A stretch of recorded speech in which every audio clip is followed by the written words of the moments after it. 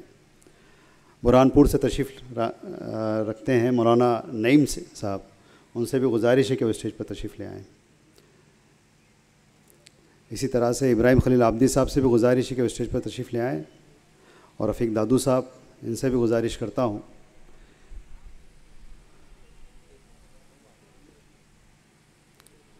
اس programme کے اس دن بھر کے اس پروگرام کے دوسرے سیشن کی پہلی تقریر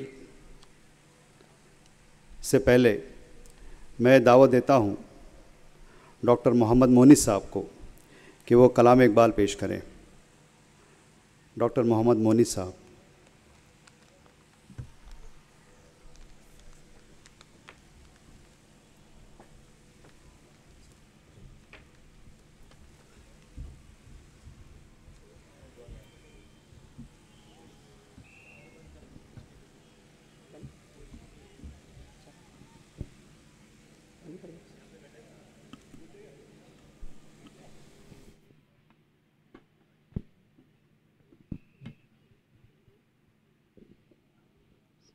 السلام علیکم ورحمۃ اللہ وبرکاتہ.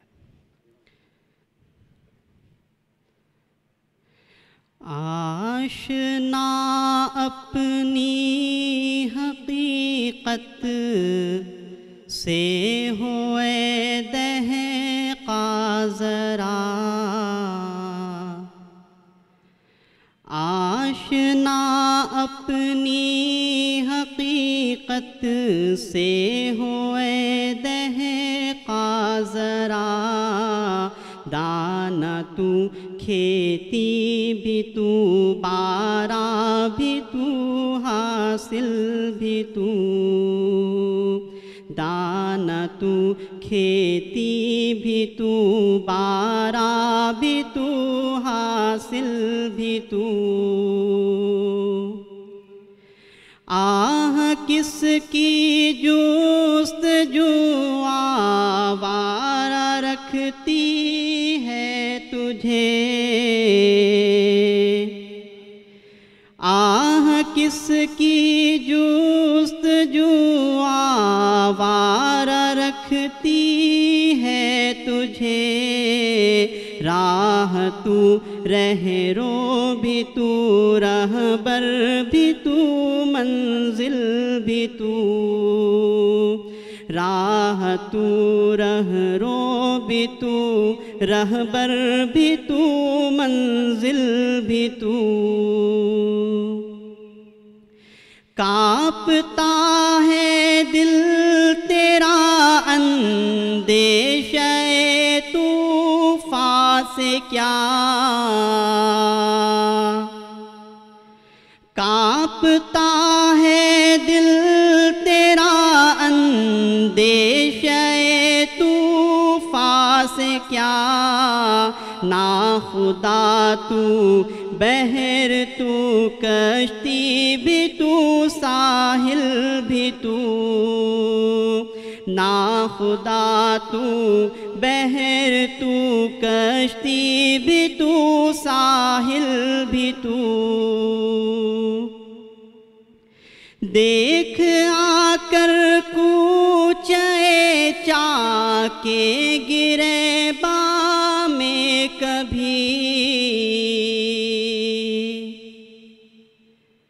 دیکھ آ کر کوچے چاکے گریباں میں کبھی، قیس تو، لیلا بھی تو، صحرا بھی تو، محمل بھی تو، قیس تو، لیلا بھی تو، صحرا بھی تو، محمل بھی تو.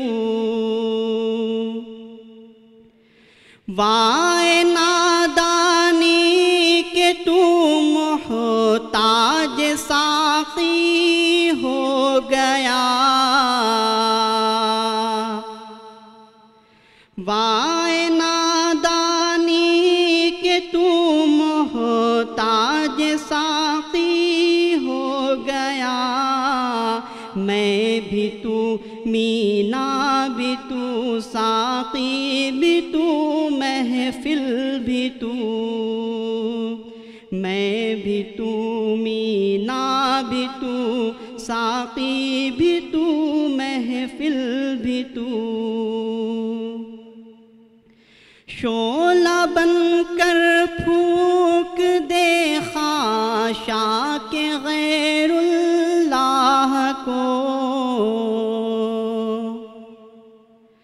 شعلہ بن کر پھونک دے خاشاک غیر اللہ کو، خوف باطل کیا کہ ہے غارت گرے باطل بھی تو، خوف باطل کیا کہ ہے غارت گرے باطل بھی تو، خوف باطل کیا کہ ہے غارت گرے باطل بھی تو۔ بے شک یہ بات در حقیقت ہے، لیکن اس کے لیے ایک ہی شرط ہے، وہ ہے کہ اپنا ناطہ رب سے جوڑو۔ وَاعْتَصِمُوا بِاللَّهِ هُوَ مَوْلَاكُمْ، بے شک وہی تمہارا مولا ہے۔ اس عنوان کے تحت میں دعوت سخن دیتا ہوں مولانا جمیل صدیقی صاحب جو ہمارے درمیان میں تشریف رکھتے ہیں کہ وہ آئیں اور اس موضوع پر اپنی گفتگو پیش کریں۔ اس سے پہلے میں ایک اور اعلان کرنا چاہتا ہوں کہ ہمارے درمیان میں مولانا ایوب وردار سے تشریف رکھتے ہیں، ان سے گزارش ہے کہ اس پہ تشریف لے آئیں۔ میں دعوت دیتا ہوں جمیل صدیقی صاحب کو کہ وَاعْتَصِمُوا بِاللَّهِ هُوَ مَوْلَاكُمْ اس عنوان کے تحت اپنی گفتگو پیش کریں۔ السلام علیکم ورحمۃ اللہ وبرکاتہ۔ الحمد للہ رب العالمین الرحمن الرحیم مالک یوم الدین والصلاة والسلام علی سید المرسلین وصحابہ الطاہرین الی یوم الدین۔ قال اللہ تعالی فی کتابہ المجید والفرقان الحمید، اعوذ باللہ من الشیطان الرجیم، بسم اللہ الرحمن الرحیم، وجاہدوا فی اللہ حق جہادہ هو اجتباکم وما جعل علیکم فی الدین من حرج ملت ابیکم ابراہیم هو سماکم المسلمین من قبل وفی ھذا لیکون الرسول شہیدا علیکم وتکونوا شہداء علی الناس فاقیموا الصلاة وآتوا الزکاة واعتصموا باللہ هو مولاکم فنعم المولا ونعم النصیر۔ گرامی قدر صدر مجلس، محترم علماء کرام، قابل قدر بھائیوں اور عزیز ساتھیوں، ایک انتہائی اہم موضوع پر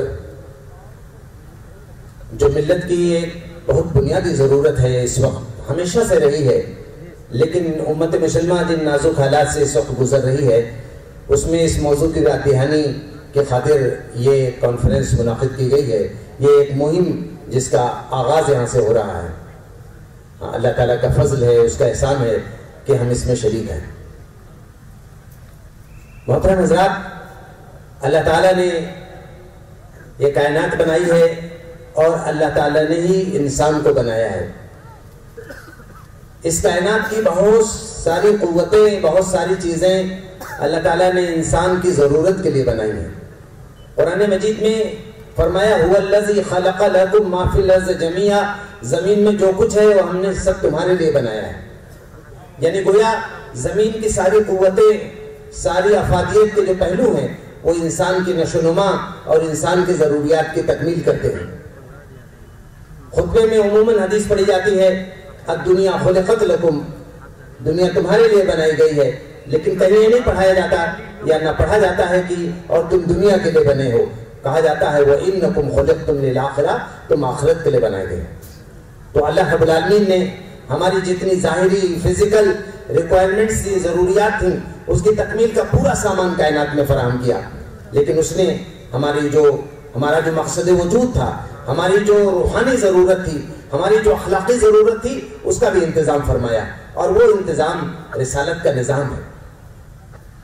انبیاء علیہ السلام دنیا میں تشریفی سے لے لائے کہ انسان کا تعلق اللہ تعالیٰ سے جو ٹوٹ گیا تھا، یا انسان کا تعلق جو اللہ تعالیٰ سے کمزور ہو رہا تھا، اس کو دوبارہ سے اثر نو اس کو بحال کیا جائے یا اس کو اور مضبوط کیا جائے۔ یہ ہے وہ بنیادی بات جس کے لیے انبیاء علیہ السلام کا سلسلہ جو ہے اختیار کیا گیا. ہزاروں نبی اور رسول دنیا میں تشریف لائے اس لیے کہ انسان کا تعلق اللہ سے جوڑا جائے, اللہ تعالیٰ سے انسان کا تعلق بحال کیا جائے, یا کمزور ہے تو اسے اور مضبوط کیا جائے.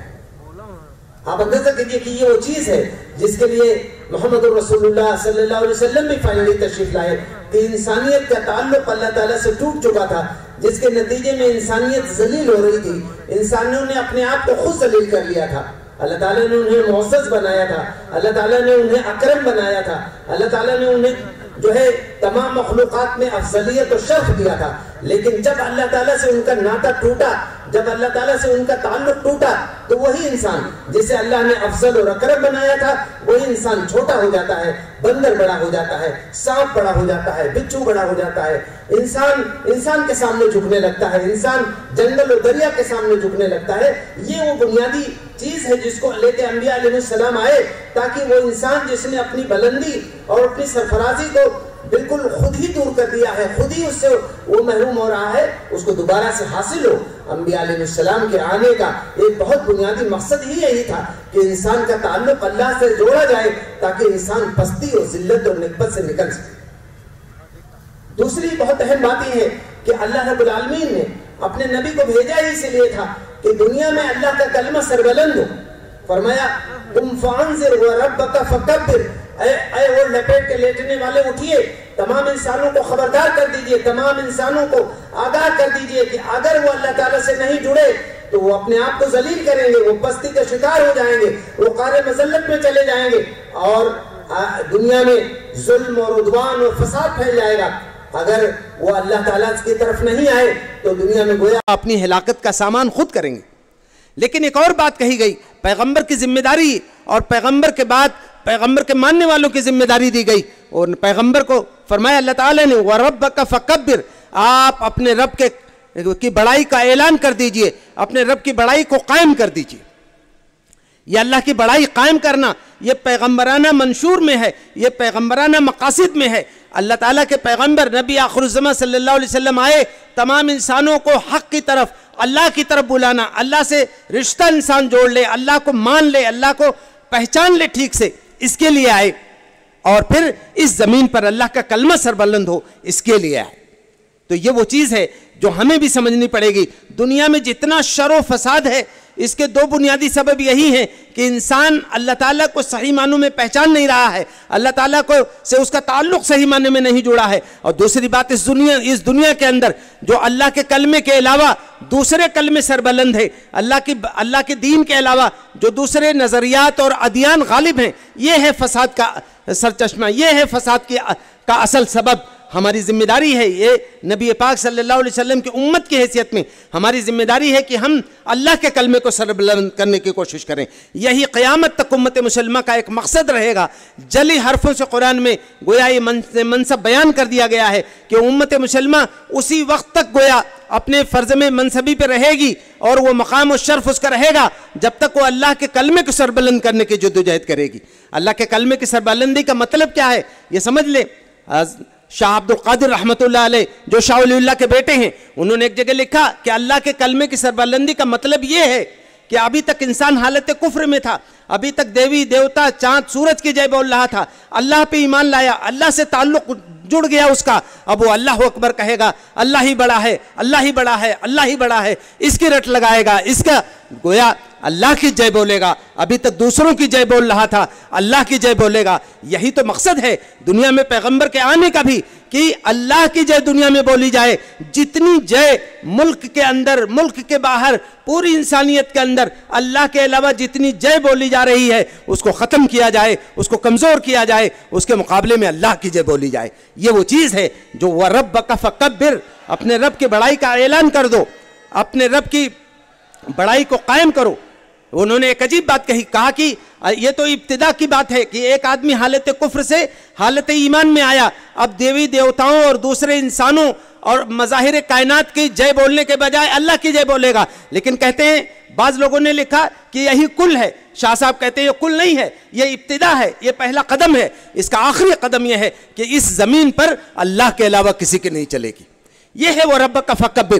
میرے بھائیوں، میرے عزیز ساتھیوں، یہ وہ چیز ہے جو ہمیں سمجھنی ہے. محمد رسول اللہ صلی اللہ علیہ وسلم ہمیں اللہ سے جوڑنے کے لیے پیغام اور مشن لے کے آئے. تو اللہ سے جوڑنے کا یہ مقصد بالکل نہیں تھا کہ ہم جوگی بن جائیں، ہم سنیاسی بن جائیں، ہم جا کے کسی غار و گفا میں پناہ لے لیں، وہاں اللہ کا ذکر کرتے رہیں. نہیں، اللہ کے پیغمبر کا اسوہ یہ ہے کہ اسی دنیا کے اندر جہاں اللہ کی بڑائی کے علاوہ دوسری بڑائیاں قائم ہیں، ہم اللہ کی بڑائی کا اعلان کریں گے، اس کو قائم کرنے کی کوشش کریں گے، اس کے نظام کو غالب کرنے کی کوشش کریں گے. یہ ہے وہ مشن، یہ ہے وہ ناطہ جب اللہ سے جڑے گا. ایک آدمی کا ناطہ اللہ سے جڑا ہے، بہت وضاحت کے ساتھ اس کو سمجھ لیجئے. وہ اللہ پر ایمان کا دعویٰ کرتا ہے اور نظام کفر غالب ہے اور ظالمانہ اور کافرانہ اور طاغوتی نظام پھل پھول رہا ہے، تو اس کا اللہ پر ایمان رکھنے، اللہ سے ناطہ جوڑنے کا اس کا دعویٰ محل نظر ہے. اگر اس کو بے چینی نہیں ہوتی، اگر اس کو پریشانی نہیں محسوس ہوتی، اگر اس کو یہ بالکل کوئی الجھن نہیں محسوس ہو رہی ہے کہ وہ مومن ہے، وہ مسلم ہے، وہ اللہ رب العالمین کہ آخری پیغمبر کا امتی ہے اور دنیا میں اللہ کا دین غالب نہ ہو کر کے کافرانہ اور شیطنت کا نظام غالب ہے، اگر اس کو کوئی پریشانی نہیں ہے تو یقین مانیے اس کا ایمان ہی محل نظر ہے.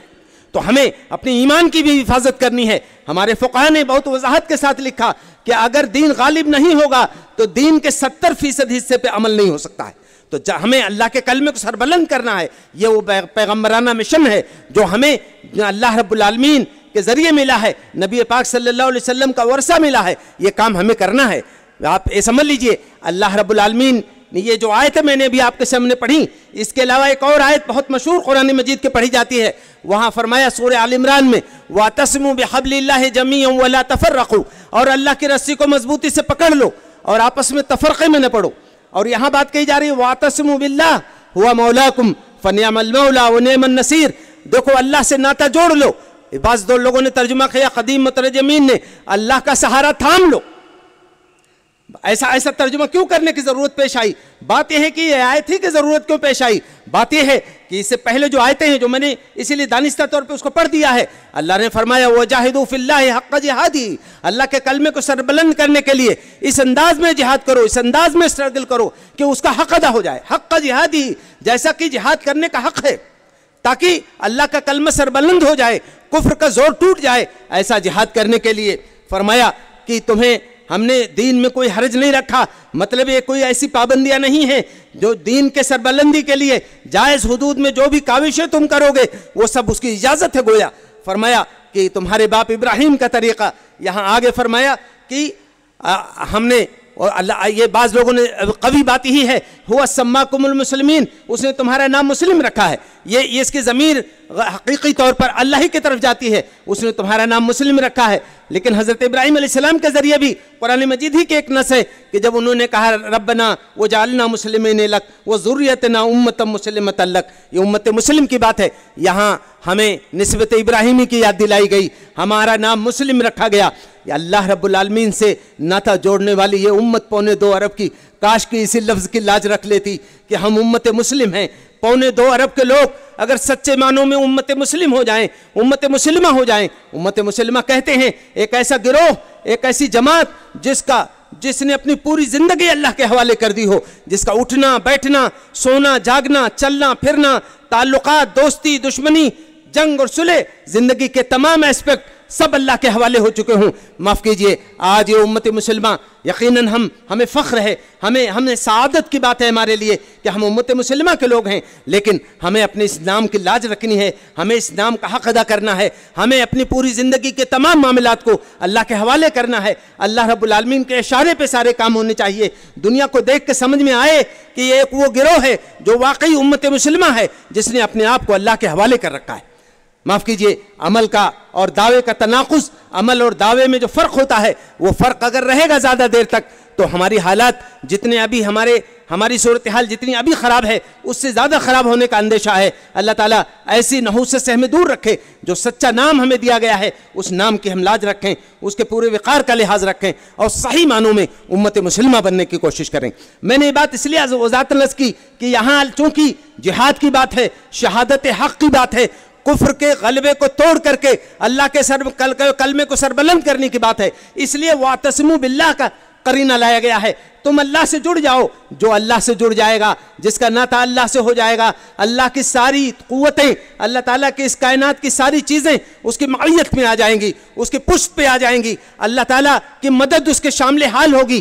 گویا اللہ سے, اللہ کے کلمے کو سربلند کرنے کے لیے یہ امت مسلمہ اٹھے تو اللہ رب العالمین سے گویا اللہ سے ناطہ بنانے, سنوارنے اور تعلق جوڑنے کے نتیجے میں اللہ کی مدد کہ ہم مستحق ہوں گے. اللہ تعالیٰ ہم پہ توجہ فرمائے گا, محبت کی نگاہ کرے گا, ہماری کمزوریوں کو دور کرے گا. اسی کمزور حالت میں بھی ہمیں وہ قوتیں عطا کرے گا کہ کفر کا زور ٹوٹ جائے. اس وجہ سے یہاں واعتصموا باللہ لایا گیا ہے تاکہ کفر کے مقابلے میں اللہ کا سہارا پکڑنے کی بات ہے. یہ ایک جگہ نہیں ہے, قرآن میں اور جگہوں پہ ہے کہا کہ وَإِن تَنْصُرُوا اللَّهَ يَنْصُرْكُمْ وَيُثَبِّتْ أَقْدَامَكُمْ. اگر تم اللہ کی مدد کرو گے تو اللہ تمہاری مدد کرے گا. اللہ تمہاری مدد کرے گا مطلب تمہارے قدموں کو جمع دے گا. اللہ تعالیٰ تمہیں حوصلہ دے گا, تمہیں سخت حالات میں سکون و طمانینت دے گا. اور یہی بات, یہی قرینہ وہاں اس آیت میں ہے جو سورہ احزاب کے ہے, لَقَدْ كَانَ لَكُمْ فِي رَسُولِ اللَّهِ أُسْوَةٌ حَسَنَةٌ لِمَنْ كَانَ يَرْجُو اللَّهَ. یہ بہت اہم بات کہی گئی کہ ہمارے نبی کا اسوہ تمہارے لیے زندگی کے تمام معاملات میں بہترین نمونہ ہے, بہترین اسوہ ہے ہمارے نبی کی زندگی میں تمہارے لیے. لیکن ہمارے نبی کے اس اسوے پر عمل کون کرے گا؟ ہمارے نبی کا اسوہ تو اتنا اعلیٰ, اتنا انقلابی, اتنا عظیم ہے کہ تھوڑدلے لوگ, شکوک و شبہات کے شکار لوگ, بزدل لوگ ہمارے نبی کے اسوے کو نہیں اختیار کر سکتے ہیں. عجیب و غریب بات کہی گئی کہ یہ لقد کان لکم فی رسول اللہ اسوۃ حسنہ, بلا شبہ رسول اللہ کی زندگی میں تمہارے لیے بہترین نمونہ ہے.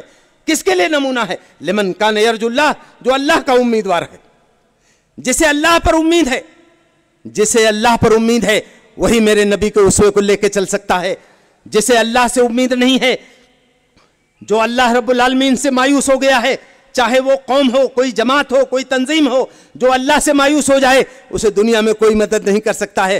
بتایا جا رہا ہے کہ نبی کے پورے مشن کو, نبو کے پورے اسوے کو لے کر کے کھڑا ہونے کا کام یہ وہ لوگ کریں گے جنہیں اللہ پر امید ہے. میں آپ سے عرض کر دوں, ایک موقع ہے, رومیوں سے جنگ چل رہی تھی, حضرت خالد ابن ولید رضی اللہ عنہ سے ان کے خفیہ نظام کے ذمہ دار نے آ کے کہا, امیر لشکر آج رومیوں کی فوج بہت زیادہ ہے, ہماری تعداد 30,000 ہے, رومی 2.5 لاکھ ہیں. یہ ہے لمن کان یرجو اللہ کی تعبیر, یہ ہے واعتصموا باللہ کا نتیجہ. حضرت خالد نے جواب دیا, خدا کی قسم اگر میرے گھوڑے کے کھر جو آج کل زخمی چل رہے ہیں اچھے ہوتے تو میں رومیوں کے سردار سے خود جا کے ملتا اور کہتا ہے اتنی اور فوج بلا لاؤ. میرے بھائیوں, یہ چیز ہے واعتصموا باللہ کا مطلب, اللہ سے جڑ جانے کا مطلب. میں دوبارہ سے یہ بات عرض کر رہا ہوں کہ کہیں کسی غار میں بیٹھ کر کے اللہ کو یاد کرنے کا نام نہیں ہے. اور معاف کیجئے, میں پوری ذمہ داری کے ساتھ بات عرض کر رہا ہوں, محمد الرسول اللہ صلی اللہ علیہ وسلم کوئی جوگی نہیں تھے, کوئی سنیاسی نہیں تھے, کوئی تارک الدنیا شخصیت کا نام محمد الرسول اللہ صلی اللہ علیہ وسلم نہیں ہے. آپ انسان کامل تھے, آپ امام انقلاب تھے. آپ آئے تھے اس لیے کہ تاکہ دنیا میں دوسرے ادیان, جو ادیان باطلہ و ادیان شیطنت ہیں, ان کے زور کو توڑ کر لِیُظْہِرَهُ عَلَى الدِّینِ کُلِّهِ, تمام دینوں پر اس دین کو غالب کیا جائے. جو شخص تمام دنیا میں اتنا بڑا انقلابی مشن لے کر کے آئے کہ وہ دنیا کے تمام دینوں پر اللہ تعالیٰ کے دین کو غالب کرنے کا جو ہے جو جہد کا آغاز کر دے, وہ جوگی نہیں ہو سکتا, وہ سنیاسی نہیں ہو سکتا. وہ تو انسانیت جو جس جہد و مسلسل کے لیے, جس سعی و جہد کے لیے اللہ تعالیٰ نے محمد صلی اللہ علیہ وسلم کو وجود بخشا, آپ کو دنیا میں بھیجا, اسی کے لیے انسانیت کو تیار کرنے آئے تھے. تو محمد رسول اللہ صلی اللہ علیہ وسلم کی امت کو سمجھنا چاہیے کہ واعتصموا باللہ کا مطلب کوئی ایسا منفی, کوئی ایسا جو بزدلانہ, کوئی ایسا مطلب جو مسلمانوں کو کارگاہ عمل سے جو ہے جد و جہد کے میدان سے ہٹا کر کے کسی گوشے میں لے جائے. ہمارا مطلب ایسا واعتصموا باللہ کا نہیں ہے. ہم واعتصموا باللہ کے اس سلوگن کے ذریعے, اس آیت مبارکہ کے ذریعے ہم چاہتے ہیں کہ امت مسلمہ میں ایک روح پیدا ہو.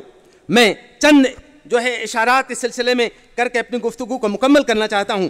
ایک بات تو یہ ہے کہ واعتصموا باللہ میں سب سے بنیادی چیز جو ہے وہ اللہ پر ایمان ہے. اللہ پر جتنا ایمان ہمارا قوی ہوگا, اسی قدر اس جد و جہد کے راستے میں ہم پوری رفتار سے, پورے عزم و حوصلے سے چل سکیں گے. ہمارے ہاں آج کل ایک غلط فہمی ہوتی جا رہی ہے.